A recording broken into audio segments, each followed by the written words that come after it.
मिलने से कहाँ मिलते हैं तमन्नाओं के शहर, चलना भी ज़रूरी है मंजिल को पाने के लिए। तो दोस्तों, मैं अशोक कुमार और आप देख रहे हो सक्सेस विद एमबीएस क्लासेस का ये ऑनलाइन प्लेटफॉर्म। हम कर रहे हैं 6th क्लास की एनसीईआरटी साइंस, जिसके अंदर हमने 5th चैप्टर हमने 4th चैप्टर तक कंप्लीट कर लिया है और ये 5th चैप्टर हमने शुरू कर रखा है।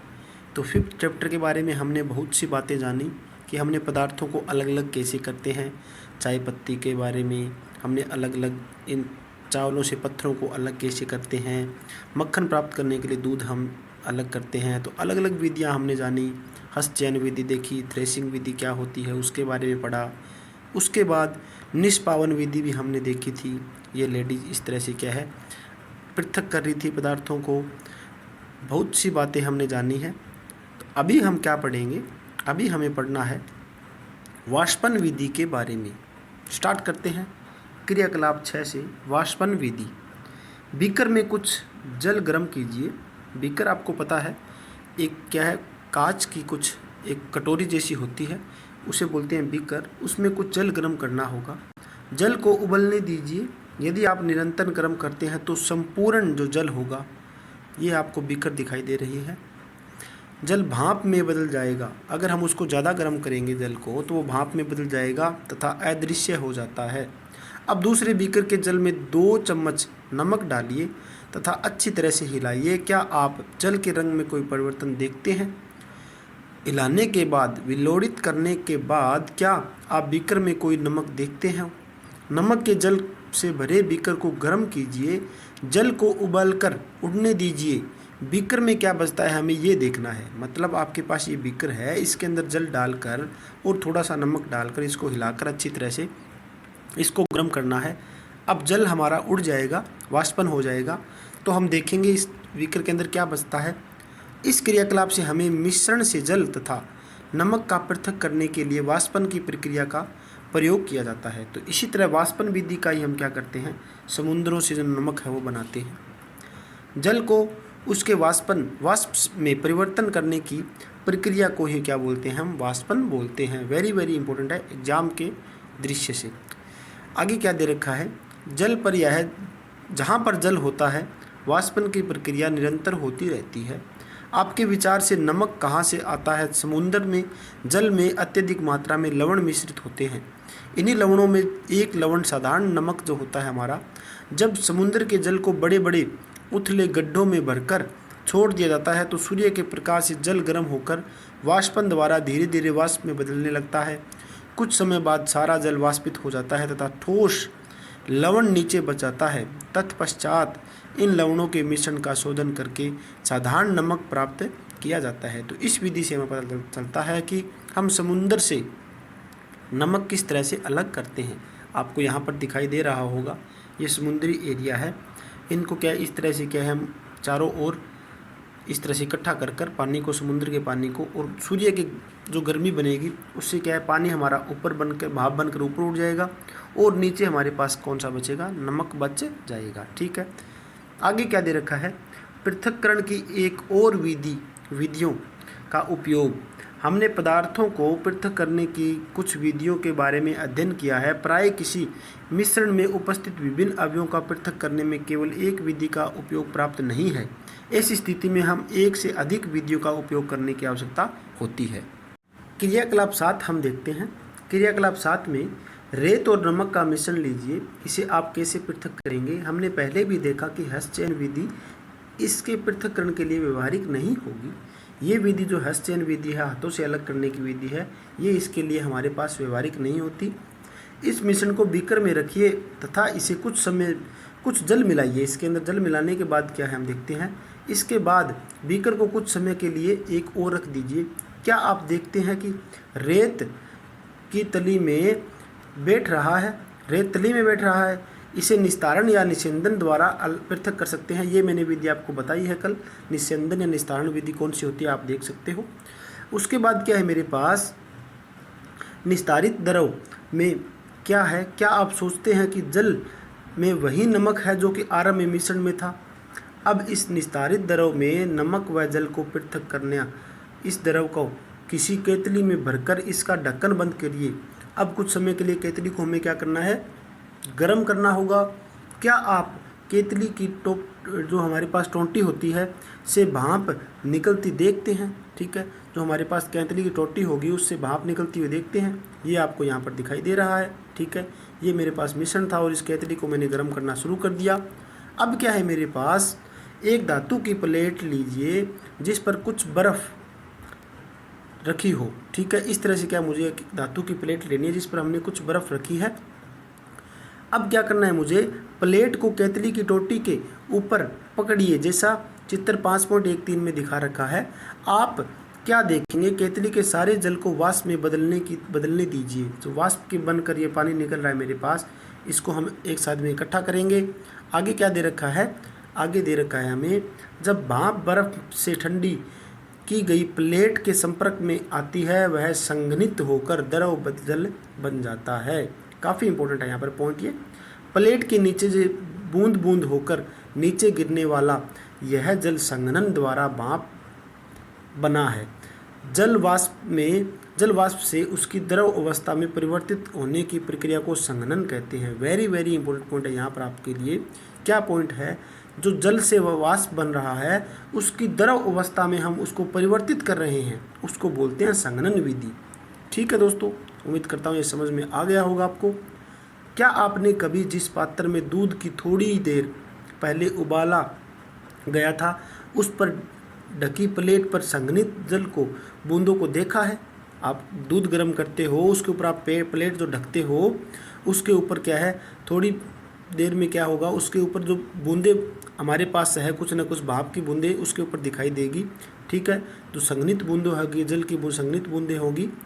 जब सारा जल वाष्पित हो जाता है तो फिर केतली में पीछे क्या छूट जाता है, तो केतली में पीछे क्या छूटेगा वो देखते हैं।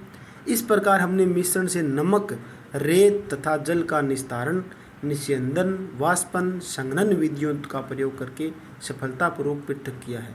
तो हमने इस मिश्रण के अंदर अलग अलग प्रकार की विधियां हमने यूज की है। ठीक है, इसी बारे में हम चर्चा कर रहे हैं।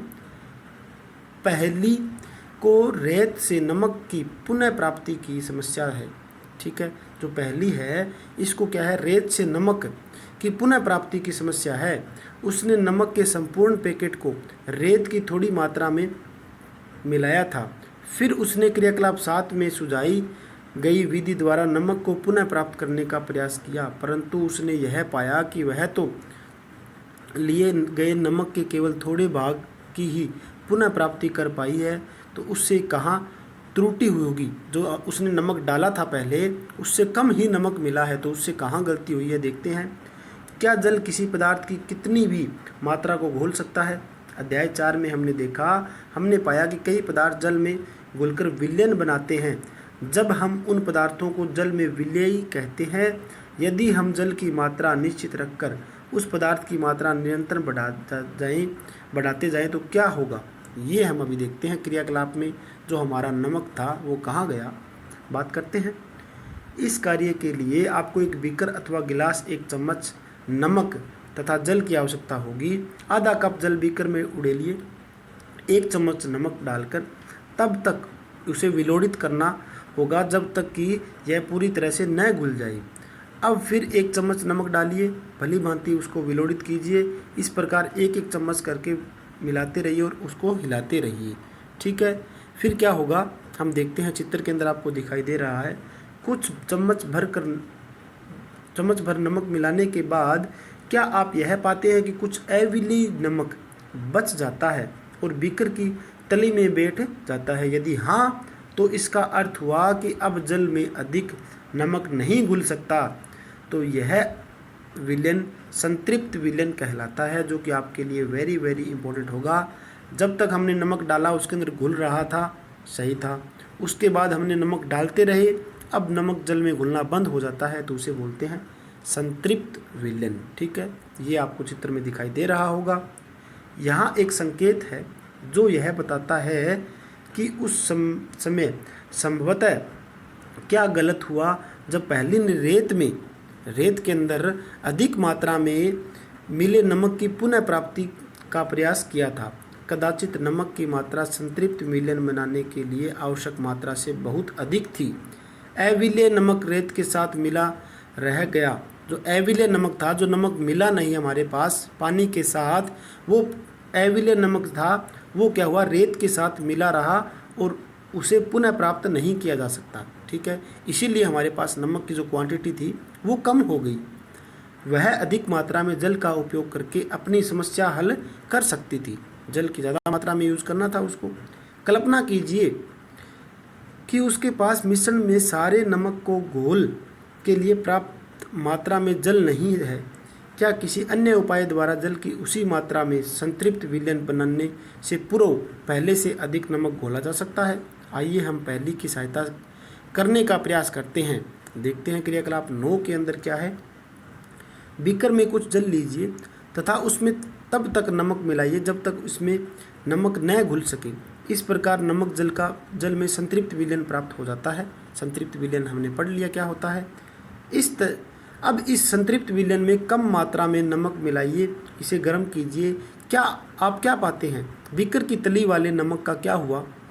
क्या अब यह घुल गया? यदि हाँ, तो क्या इस विलयन को गर्म करने पर इससे और अधिक नमक घोला जा सकता है? इस गर्म विलयन को ठंडा होने दीजिए। क्या बीकर की तली में नमक पुनः बैठता दिखाई देता है आपको? यह क्रियाकलाप सुझाता है कि गर्म करने पर नमक की अधिक मात्रा घोली जा सकती है। क्या जल में हमारे पास विभिन्न विलेय पदार्थ की समान मात्रा घुलती है? आइए पता लगाते हैं। पता लगाएंगे, देखते हैं। क्रियाकलाप 10 के अंदर 2 गिलास लीजिए, प्रत्येक में आधा कप पानी भरिए, 1 गिलास में 1 चम्मच नमक मिलाइए। ठीक है, 1 गिलास में हमें 1 चम्मच नमक मिलाना है। ये आपको सारणी दे रखी है। तब तक उसे घुलाते रहिए, विलोड़ित कीजिए जब तक वह घुल न जाए। 1 चम्मच नमक की मात्रा विलयन संतृप्त होने तक डालते रहिए। जब तक उसके अंदर नमक घुलना बंद हो जाए तब तक हमें डालना होगा। नमक के चमचों की संख्या जो कि घोली गई उस सारणी 5.2 में लिखिए। 5.2 में लिखनी है नमक हमने कितनी मात्रा में उसके अंदर डाला है। इस क्रियाकलाप को चीनी से दोहराइए। अब हमें चीनी लेनी होगी। आप इसको जल में विलेय अन्य पदार्थों से भी दोहरा सकते हैं। सारणी 5.2 में आप क्या जानकारी प्राप्त करते हैं? क्या आपने पाया कि जल की विभिन्न पदार्थों की भिन्न भिन्न मात्राओं को घोलता है? हमने पदार्थों के पृथक्करण की कुछ विधियों के विषय में चर्चा की है। इस अध्याय में प्रस्तुत पृथक्करण की विधियों का उपयोग विज्ञान प्रयोगशालाओं में भी किया जाता है। हमने यह भी सीखा कि पदार्थ को द्रव में घोलने से विलयन बनता है।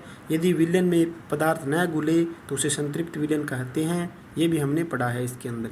तो यहाँ तक हमारा जो 5th चैप्टर है वो कंप्लीट हो जाता है 6th क्लास के लेवल तक का। ठीक है, अब हमारे पास जैसे कि 6th क्लास की टोटल हमारे पास साइंस होने के बाद हम 5th क्लास हमारे पास 7th क्लास है उसकी हम साइंस करेंगे। ठीक है, इसी तरह से 8th क्लास, 9th और 10th क्लास तक कंप्लीट हम NCERT आपको करवाएंगे। तो आप हमारे साथ जुड़े रहिए। उम्मीद करते हैं काफ़ी इंटरेस्ट से हम करवा रहे हैं आपको और आपको अच्छी तरह से समझ भी आ रहा होगा। किसी भी प्रकार का कोई डाउट हो तो आप हमें पूछिए। ठीक है, और इस चैनल को अपने दोस्तों के साथ ज़्यादा से ज़्यादा शेयर कीजिए। सब्सक्राइब करना ना भूलें। मिलते हैं नेक्स्ट लेक्चर में और नेक्स्ट चैप्टर के साथ। धन्यवाद दोस्तों।